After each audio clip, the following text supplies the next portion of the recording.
Marcus had been wandering the endless desert for hours, his boots sinking slightly into the soft, sun-baked sand with every step. The sky above was a fierce, unbroken blue, and the sun burned down like a furnace. Sweat ran down his face, stinging his eyes, but he pressed on. He was here for a mission, exploration for a distant colony on the outskirts of known space, but he had not expected anything like what he was about to find. The desert stretched endlessly. Waves of heat shimmered above the sand, and strange, distant echoes of wind whispered across the dunes. Marcus adjusted the visor on his helmet, scanning the horizon. That's when he noticed it, a strange, irregular shape protruding from the sand, far too large to be a rock. Something about it made him pause. He crouched and adjusted his scanner, letting the device hum softly. The readings were extraordinary, massive. The shape was humanoid, but at least 10 meters long. Marcus's pulse quickened. His mind raced. A giant buried in the sands? It had to be some alien species. Maybe one of the ancient races mentioned in old colony archives. He approached cautiously, each step measured. His boots left deep impressions in the soft sand, and he tried to make as little noise as possible.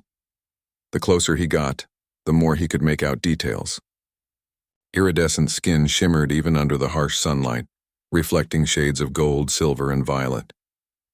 He stopped a few meters away, crouching behind a small dune. Then he saw the eyes. They snapped open, large, glowing, and full of intelligence. The giantess's head lifted slowly, sand cascading down her shoulders. She hissed sharply, a sound that made Marcus freeze in place. "Don't come closer," she said in a voice that was strange yet clear, carried in the desert wind. "You're sent. It means death." Marcus froze. The language was partially understandable. He realized she was warning him, not threatening him carelessly. She knew humans. She had encountered them before, and somehow she had survived. I'm not here to hurt you," Marcus said slowly, raising his hands in a gesture of peace. His voice was low, careful. "I can help. I can get you water. Shelter." The giantess shifted, her immense body groaning as sand slipped off her limbs. She hissed again, warning him to stay back. "Your kind kills without understanding. One step closer and it will poison me. One step closer and I may not survive." Marcus swallowed. His mind was racing. He had trained for dangerous situations, but never like this. He knew he couldn't leave her here. The sun was relentless and exposure would kill her. But how could he help without endangering her? He set down his scanner and slowly unrolled a pack of supplies. Water, rations, and fabric to shield her from the sun. He kept his distance, calling out softly as he placed each item carefully nearby. The giantess watched him closely, eyes narrowing. Her tail, long and iridescent, flicked across the sand. Marcus realized she was injured. Marks along her arms and shoulders hinted at a past conflict. Perhaps she had been buried for months, maybe years, trying to hide or recover from a battle long forgotten. You will help," she said finally, her voice soft but cautious. "From a distance. Do not come near." Marcus nodded, relief washing over him. He moved carefully, respecting her boundaries. He poured water into a makeshift trough for her and draped fabric over her exposed shoulders. The giantess hissed softly at the touch, but she did not reject it. Slowly, as the hours passed, he realized that she was intelligent, aware, and perhaps afraid, not of him personally, but of what humans had done in the past. As the day wore on, the desert began to shift. Sandstorms rose on the horizon, moving like angry waves toward them. Marcus's heart raced. He had to act fast. He dug small channels to prevent the sand from burying her further, and tied temporary supports to keep her from sinking. She watched, eyes wide, as he worked with meticulous care. You are different," she said after a long pause. "Your kind does not usually show such caution. Usually, destruction follows." Marcus smiled faintly, though sweat dripped down his brow. "Maybe that's because I've seen enough destruction already," he replied. "I know what it can do. I don't want to add to it." The giantess seemed to consider this, tilting her head. Then she hissed again, a softer sound this time.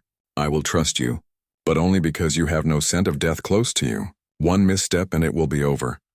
Night fell slowly over the desert, bringing relief from the unrelenting sun. The temperature dropped sharply and the giantess's breathing became audible in the cool air. Marcus lit a small contained heat source near her, careful to keep it away from her skin. He began talking quietly, telling her stories of Earth, of human colonies, of stars they had touched. The giantess listened in silence, occasionally shifting slightly as if acknowledging his words. Marcus realized then that she was not just a survivor. She was a remnant of a civilization lost to time.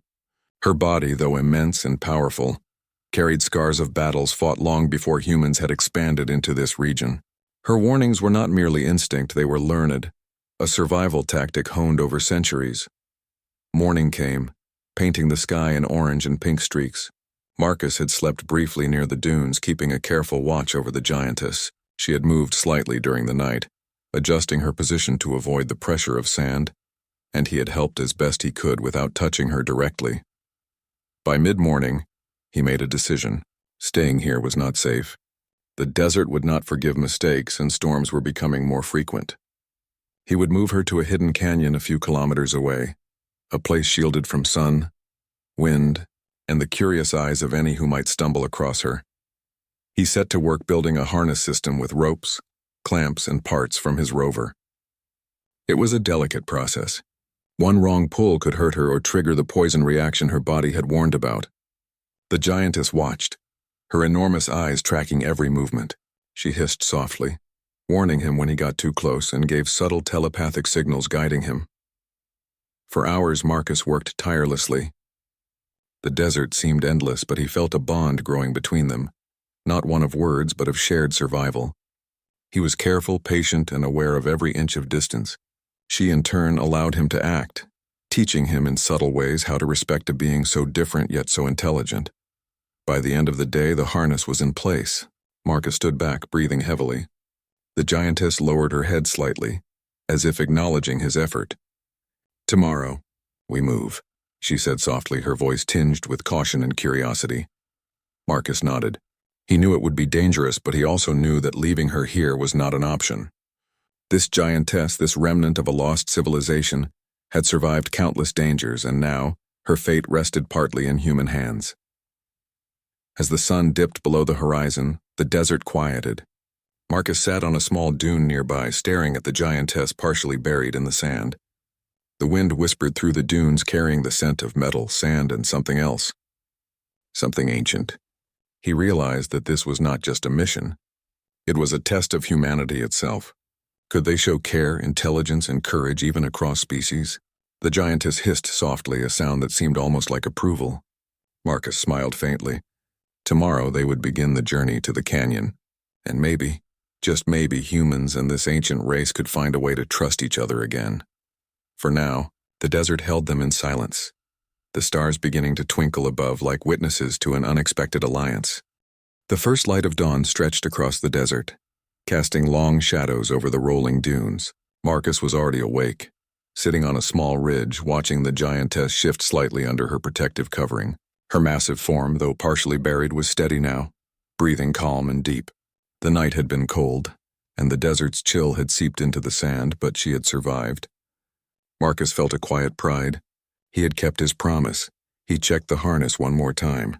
Ropes wound carefully around her limbs, clamps holding against the sand, and his rover had been positioned as a lever to lift her without causing harm.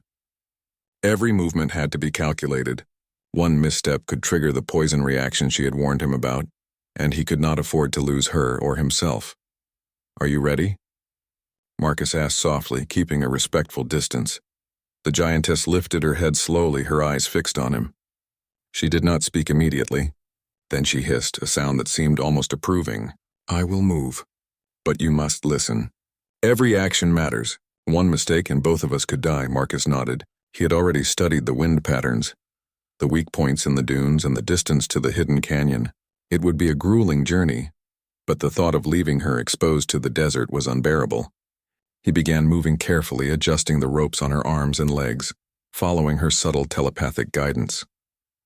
The giantess rose slowly, sand cascading down her massive shoulders. Her legs dug into the dunes as she stood, the harness creaking slightly under her weight. Marcus gave her a wide berth, guiding the rover into position. Using a system of pulleys and levers, he began to lift her slightly off the sand. The first movement was terrifying. The sand beneath her shifted unpredictably, almost swallowing her feet. Marcus's hands were steady, his heart pounding as he adjusted the ropes and gave careful commands. The giantess hissed sharply, warning him of the wrong tension on a line. He corrected it immediately. Step by step, inch by inch, she rose fully, standing on her own with his support. Then the real challenge began. They had to cross several kilometers of shifting dunes. Each step was a struggle. Sand gave way beneath her enormous feet and the rover almost tipped several times. Marcus guided her carefully, signaling when to step and when to wait. The giantess began to respond more intuitively, her massive body adjusting to the desert as if remembering the terrain from some long-forgotten past. Hours passed, the sun rising higher, making the sand shimmer like liquid gold.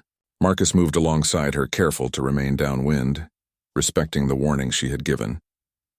Every so often he paused to give her water, letting her sip from a large, reinforced container. The giantess remained wary, but the trust between them grew slowly. They encountered the first obstacle, a deep fissure cutting across the dunes, its edges unstable. Marcus studied it, calculating the safest crossing. He realized she could not jump. The sand on the edge crumbled too easily. He fashioned a temporary bridge using parts of his rover and long beams he had carried. The giantess watched intently, and when he motioned for her to step, she lowered herself carefully using the support ropes he had tied. Dust and sand swirled around her as she crossed slowly, every step deliberate. Marcus followed behind, guiding, stabilizing, and breathing a quiet sigh of relief when they reached solid ground. The journey continued, each challenge testing their coordination and patience.